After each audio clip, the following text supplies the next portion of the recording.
So now I'd like to take a moment just to talk through, just to give you a little bit of an introduction to Hills Like White Elephants and Ernest Hemingway, so that you understand his work just a little bit better. So Hemingway was born in 1899 and died in 1961. He grew up in Chicago. He had a wealthy family. He ultimately worked for the Red Cross and as a journalist. In 1921, he moved to Paris and became an expatriate, and he was friends with other writers such as Ezra Pound, Gertrude Stein, and F. Scott Fitzgerald. Probably the name on that list that you might recognize is F. Scott Fitzgerald.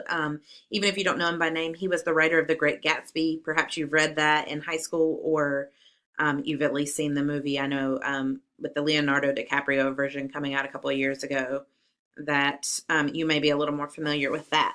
A couple of things to note here about Hemingway is that he did grow up with a wealthy family, and that when he was working for the Red Cross, he was over in Europe during World War One, and this influence of World War One is really going to impact Hemingway as both a person and a writer. He has many works. Some of his most famous are In Our Time, Men Without Women, The Sun Also Rises, and A Farewell to Arms. These works established Hemingway as an international literary force. One of the things about Hemingway is one of our first real American writers who take American writing and it goes beyond America into Europe and worldwide, and people really connected with what he had to say. The political climate of the world, the social climate of the world was really ripened for what Hemingway had to say during this time period. He was considered the chief spokesperson for a generation called the Lost Generation, which we'll talk about a little bit more in just a moment. A few of his other works, you may be familiar with The Old Man and the Sea. There was Death in the Afternoon, For Whom the Bell Tolls, Green Hills of Africa. In 1955, he won a Pulitzer Prize. In 1954, he won a Nobel Prize.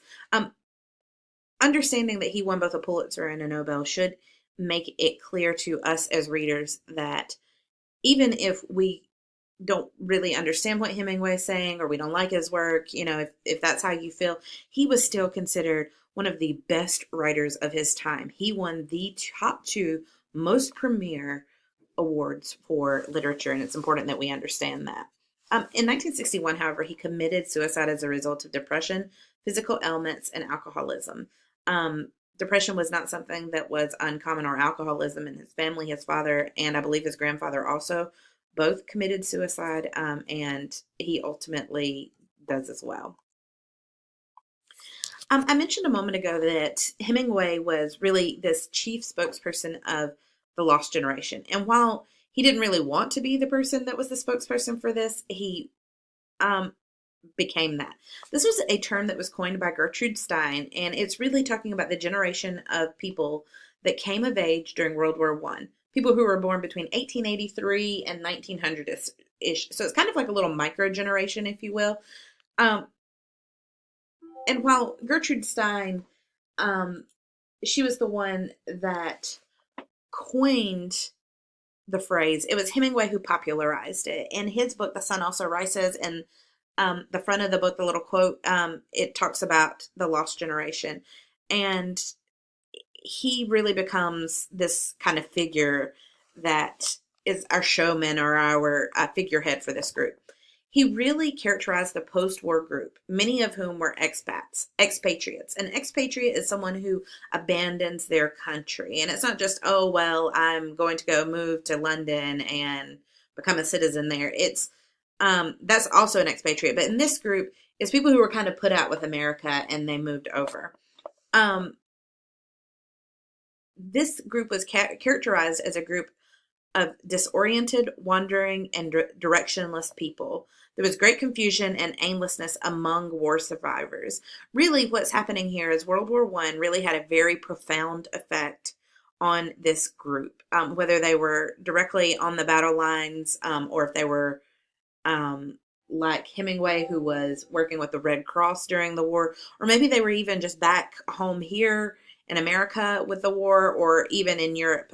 We see a lot of writing come out after World War One that really deals with some similar themes.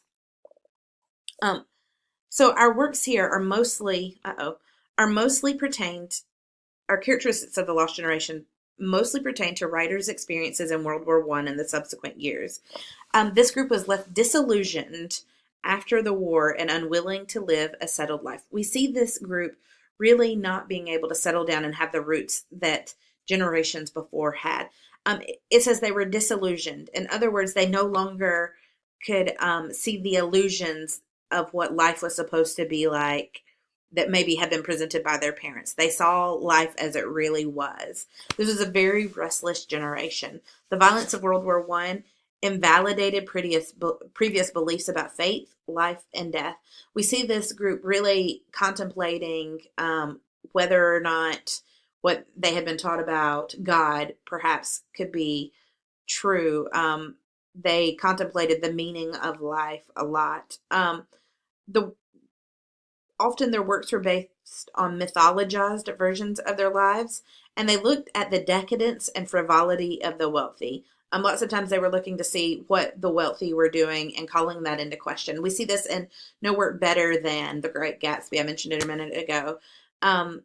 In this work, we really see F. Scott Fitzgerald saying, hey, look, all these people are after the American dream. Look what the wealthy are doing, and look how this reckless group of people destroys all these other characters. And that then brings us to the next point. These works look at the death of the American dream. It's really saying, okay, yep, you used to be able to come to America and you could live, a happy life. You could, dad would have a job. You would have your 2 children, a boy and a girl, and your picket fence, and maybe a family dog, and mom took care of the home, and that's over. Having that is over. You can no longer come to America and achieve that happiness. And that may be something you call into question, but for this group, that was the truth. They could not find that happiness. The World War I really tore them up. They didn't know what to do with it. There were a number of members of the Lost Generation, some of whom you may be familiar with. We have Sinclair Lewis, who was the first American to win the Nobel Prize in Literature. We had General George Patton, who was a war general. We have Norman Rockwell, the painter and illustrator. J. Edgar Hoover, who was president. Babe Ruth, the famous baseball player. F. Scott Fitzgerald. Louis Armstrong, one of the most influential figures in jazz, and Alfred Hitchcock. All of these people are people that were members of this generation. And this generation really put forth a great body of artistic work. We really see jazz music becoming a thing.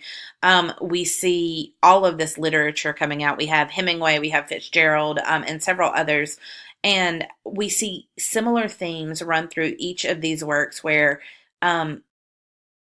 these people are kind of broken and they're not willing to settle down because they can't find meaning in that, and they're really struggling finding meaning in their life. You guys are going to read Hills Like White Elephants, which has a lot of symbolism in it, and it's very much driven by dialogue, and it's difficult to kind of follow what's being said in the conversation, and we'll go through that story kind of step by step in a later video that will be posted next Monday or Tuesday. But it's important that you understand the subtleties of that. It's very journalistic. The style is very journalistic. It's just kind of a report. But there's so much depth that's being brought to the story.